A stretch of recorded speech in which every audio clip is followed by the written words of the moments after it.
আসসালামু আলাইকুম বন্ধুরা, শুভ নববর্ষ। আশা করি আপনারা কেমন আছেন, নিশ্চয়ই ভালো আছেন। আজকে আমি কলা দিয়ে পাকান পিঠে বানাবো।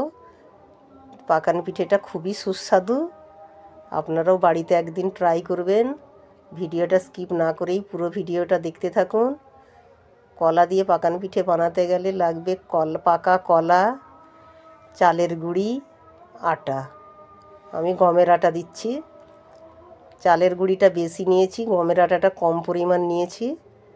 নিয়ে দেখুন বন্ধুরা, হালকা উষ্ণ গরম পানি করে নিয়েছি। এবার সামান্য পরিমাণ তাতে লবণ দিচ্ছি। লবণ দিয়ে চিনি দিচ্ছি। এই কলা ছাড়িয়ে নিয়েছি, কলাটা হাতে করে ভালো করেই চটকে নিচ্ছি। নিয়ে ওই আটার সঙ্গে মাখিয়ে নেব। কালো জিরে দেব। এই দেখুন বন্ধুরা, খুব ভালো করে কলাটা একদম মিহি করে পেস্ট মতন করে নিতে হবে, যেন দানা দানা না থাকে। আমি হাতে করেই ওটা পেস্ট করে নিচ্ছি। আপনারা চাইলে মিক্সচার মেশিনে দিয়েও করতে পারেন।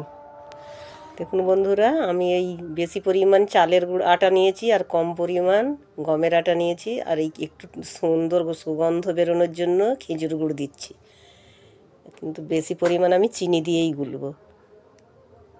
গন্ধটা খুব ভালো বেরাবে খেজুর গুড় দিলে। খেজুর গুড়ের গন্ধ একটা আলাদা। আর ব্যাটারটা ঠিক এইভাবে গুলে নিতে হবে, এই রকমই হবে। বেশি পাতলাও না আর বেশি ঘনও না। বেশি ঘন হয়ে গেলে পিঠেগুলো খুব মোটা মোটা হবে, আর নাহলে পাতলা হলে ফুলে ঢোল হয়ে যাবে, এদিক ওদিক দুপাতা একদম পুরো ফাঁকা হয়ে যাবে। ঠিক এইভাবে ব্যাটারটা হবে। এবার চলুন বন্ধুরা, আমি গ্যাসে এদিকে কড়া গরম করতে দিয়েছি।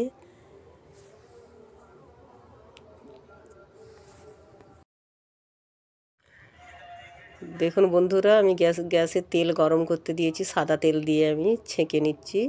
একটা ডাব্বু নিয়েছি, ওই ডাব্বুর মাপে পিঠে দিয়ে দিয়েছি। দেখুন কি সুন্দরভাবে ফুলে গেছে, খুব ভালোই ফুলেছে। ব্যাটারটা খুব ঠিকঠাক গোলা হয়েছে। এই দেখুন বন্ধুরা, একেবারে এবার উল্টে দিয়েছি। এপিঠ ওপিঠ উল্টে একটু লাল লাল মতন করে ভেজে তুলে নিতে হবে। এইভাবে একের পর এক সব ব্যাটারটাই আমি এইভাবে করে নেব পিঠেটা।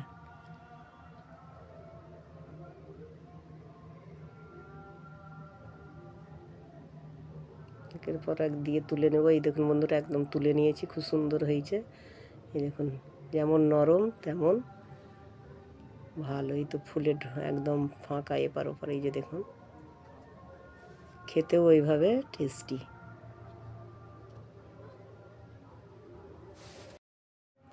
আমার এই রেসিপিটা কেমন লাগলো জানাবেন, আর ভালো লাগলে লাইক কমেন্ট শেয়ার করবেন। নিত্য নতুন রেসিপি পেতে হলে অবশ্যই সাবস্ক্রাইব করবেন।